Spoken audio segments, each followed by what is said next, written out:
सभी को मेरा नमस्कार। इस वीडियो में हम हिंदी शिक्षण वीडियो के 30 प्रश्नों की एक सीरीज़ लेके आए हूँ।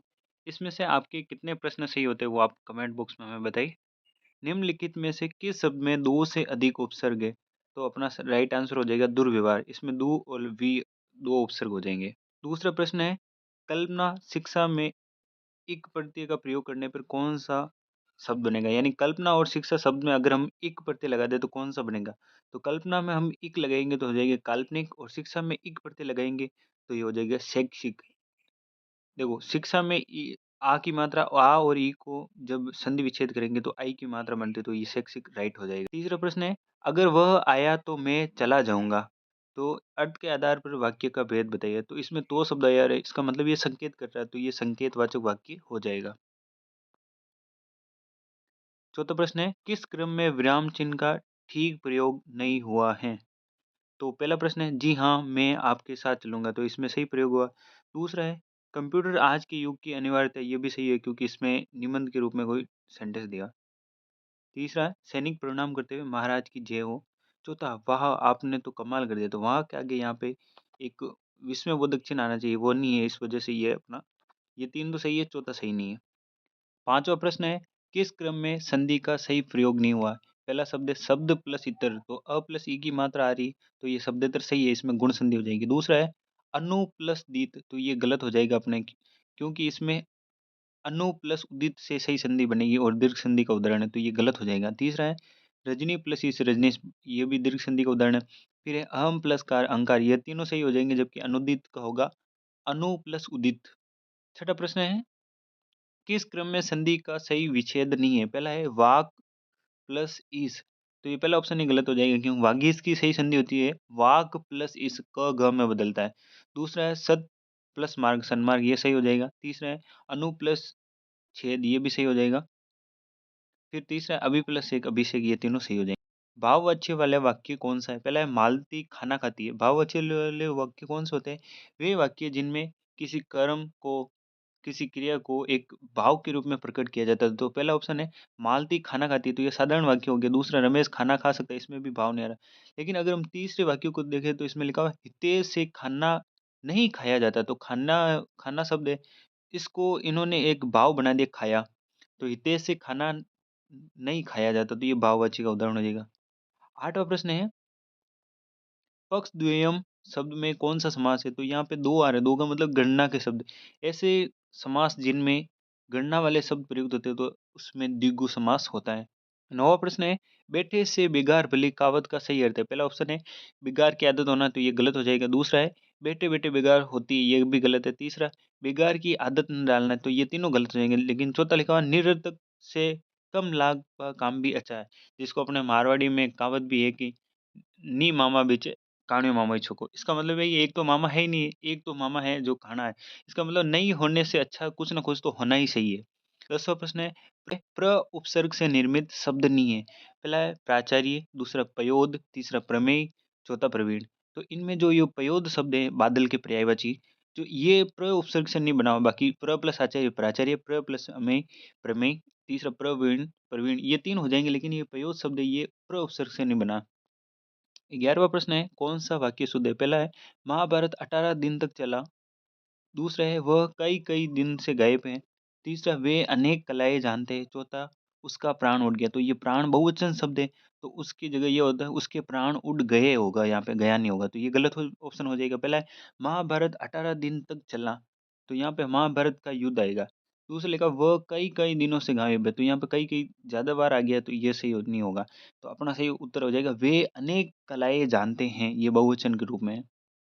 12वां प्रश्न है मित्र का पर्यायवाची नहीं है। पहला है संगी, संगी का अर्थ मित्र होता है, मीत का अर्थ भी मित्र होता है, सपक्ष का अर्थ भी मित्र होता है, लेकिन मग का अर्थ मित्र नहीं होता है। 13वां प्रश्न है साकी शब्द का तत्सम रूप है, तो साकी शब्द का तत्सम रूप हो जाएगा साक्षी। 14वां प्रश्न है निम्न में से सही संधि विच्छेद है वो हमें बताना है। पहले लिखा हुआ है अंत प्लस निहित अंतर्निहित, दूसरा है पुनः प्लस घटन पुनर्गठन, तीसरा प्रातः प्लस अर्चना तो प्रातः रचना। तो इनकी जो ये तीनों उदाहरण है ये सही हो जाएंगे, तो अपना चौथा ऑप्शन राइट है, सभी उत्तर सही है। 15वां सवाल है तुलसीकृत सामासिक पद में कौन सा समास है? यानी जो ये तुलसीकृत शब्द है इसमें कौन-सा समासिक पद है? तो इसका हमें पता तो चल गया कि ये तत्पुरुष समास है, लेकिन कौन-सा तत्पुरुष समास है वो कैसे पता करेंगे? जब इसका अर्थ हम निकालेंगे से। तो तुलसीकृत का अर्थ होता है तुलसी के द्वारा लिखा गया, तो करण इसमें समास हो जाएगा। 16वां प्रश्न है, प्राथमिक स्तर पर कविता शिक्षण की प्रणाली है। पहला ऑप्शन व्याख्या प्रणाली, ये तो उच्च कक्षाओं के लिए उपयोगी है। दूसरी तुलना प्रणाली, इस प्रणाली में क्या होता है कि सेम अर्थ वाली जो कविताएँ होती है या सेम अर्थ भावों वाली कविता, उनको तुलना करके पढ़ाया जाता है। तीसरी व्यास प्रणाली, व्यास प्रणाली में क्या होता है कथावाचक के रूप में शिक्षक बोलता जाता है। ये तीनों तो प्राथमिक स्तर पर उपयोग नहीं है, लेकिन चौथा ऑप्शन है गीत व अभिनय प्रणाली, तो ये प्राथमिक स्तर पर उपयोगी है। बच्चों को अभिनय करवाएँगे, गीत, कहानियाँ सुनाएँगे, तो बच्चे कितने स्वाद के साथ उसको याद करते हैं। 17वां प्रश्न है, हर्बर्ट स्पेंसर की पंचपदी का पदनीय है। पहला प्रस्तावना है, तो प्रस्तावना इसका शब्द है। दूसरा प्रस्तुतिकरण, तुलना, लेकिन ये पुनरावृत्ति शब्द इसका नहीं होगा। 18वां प्रश्न है, समवायी प्रणाली में शिक्षण होता है। तो समवायी प्रणाली क्या होता है कि इसमें भाषा से अलग व्याकरण का शिक्षण कराना ये नहीं होता है। सभी विषयों का समेकित ज्ञान कराना ये भी नहीं होता है। भाषा के साथ-साथ व्याकरण का ज्ञान कराना। समवायी विधि का अर्थ ही यही है कि हम भाषा शिक्षण के साथ-साथ में हम उसको व्याकरण भी सिखाते जाएँगे। तो अपना तीसरा आंसर सही हो जाएगा। 19वां प्रश्न है, भाषा संसर्ग प्रणाली उपयोगी है? तो जो भाषा संसर्ग प्रणाली है वो व्याकरण शिक्षण में उपयोगी है। इस भाषा संसर्ग प्रणाली में क्या होता है कि हम कोई चीज़ पढ़ा रहे हैं तो उसके साथ-साथ में कुछ शब्दों के व्याकरण के अर्थ बता दें। हम पाठ पढ़ा रहे हैं तो पाठ में कुछ शब्द आ गए तो शब्द का अर्थ बता दिया, इसमें कौन-सी संधि है, कौन-सा समास है, तो वो भाषा संसर्ग प्रणाली हो जाएगी। वह कौन-सा वाचन है जो गद्य में है परंतु पद्य में नहीं है?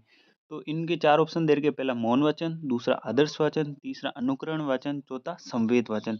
तो जो मौन वाचन है वो गद्य शिक्षण में उपयोगी है, लेकिन पद्य शिक्षण में उपयोगी नहीं है। पद्य शिक्षण में तो हमेशा हम बोल-बोल के उनके पीछे अर्थ निकाल के अभिनय करके हम सीखते हैं। तो जो ये आदर्श वाचन होता है इसमें क्या होता है बच्चा खड़ा होके कुछ पाठ पढ़ता रहता है। अनुकरण वाचन में क्या होता है कि शिक्षक पढ़ता है, उसके पीछे-पीछे बच्चे बोलते हैं। संवेद वाचन में क्या होता है कि सभी बच्चे एक साथ पढ़ते हैं। तो इस प्रश्न का सही आंसर हो जाएगा मौन वाचन। 21वां प्रश्न है, निम्न में से व्याकरण शिक्षण का उद्देश्य है, पहला ध्वनियों का ज्ञान करवाना, दूसरा है भाषा से संबंधित नियमों का ज्ञान कराना, तीसरा भाषा के गुण दोषों की परख करने की योग्य बनाना। तो अपना ये तीनों आंसर ही सही हो जाएंगे, तो अपना आंसर सही हो जाएगा उपयुक्त सभी। 22वां प्रश्न है, प्रत्यक्ष विधि में बालक, पहला ऑप्शन है अनुकरण द्वारा दूसरी भाषा सीखता है, तो अपना पहला ऑप्शन ही राइट हो जाएगा, क्योंकि डायरेक्ट मेथड जिसे प्रत्यक्ष विधि कहते हैं, इसमें क्या करेगा बच्चा अनुकरण के द्वारा डायरेक्ट उसी एनवायरनमेंट के अंदर वो भाषा सीख जाएगा। दूसरा है व्याकरण के नियमों पर बल दिया जाता है, तो ये गलत हो जाएगा। चित्र एवं शैक्षणिक सामग्री का प्रयोग नहीं किया जाता, तो ये गलत है। डायरेक्ट मेथड में हम इनका भी प्रयोग करते हैं। चौथा है अनुवाद का सहारा लेता है, तो ये गलत हो जाएगा। अनुवाद का सहारा तो हम व्याकरण अनुवाद विधि में करते हैं। 23वां प्रश्न है, व्याख्यान विधि में केंद्र बिंदु होता है। व्याख्यान विधि क्या होता है कि अध्यापक कुछ पाठ को पढ़ता रहता है और बच्चे पीछे सुनते रहते, तो व्याख्यान विधि में जो केंद्र बिंदु होता है अध्यापक होता है। तो ये अमनोवैज्ञानिक विधि हो जाएगी, क्योंकि इसमें सक्रिय तो शिक्षक होता है, बच्चे बच्चे सक्रिय नहीं होते। 24वां प्रश्न है, साहचर्य विधि का आविष्कार क्या था? तो साहचर्य विधि का आविष्कार मोंटेसरी ने किया था और हर्बर्ट ने पंच पद्धति का आविष्कार किया था। 25वां प्रश्न है, प्रस्तावना का मूल आधार होता है। तो प्रस्तावना का मूल आधार होता है पूर्व ज्ञान, यानी बच्चों को हम पहले पूर्व ज्ञान की जाँच करेंगे, फिर ही हम उसके बारे में कुछ बताएँगे। 26वां प्रश्न है, मौन पठन का तत्व नहीं है। पहला है एकाग्रता, दूसरा धैर्य, तीसरा अर्थबोध, चौथा अशांत वातावरण। मौन वाचन हमेशा शांत वातावरण में होता है, तो अपना आंसर हो जाएगा अशांत वातावरण। 27वां प्रश्न है, निम्न में से भाषा का कौशल नहीं है। तो भाषा शिक्षण के 4 कौशल होते हैं। सबसे पहला सुनना, दूसरा बोलना, तीसरा पढ़ना, चौथा लिखना, तो अपने चौथा ऑप्शन गलत हो जाएगा।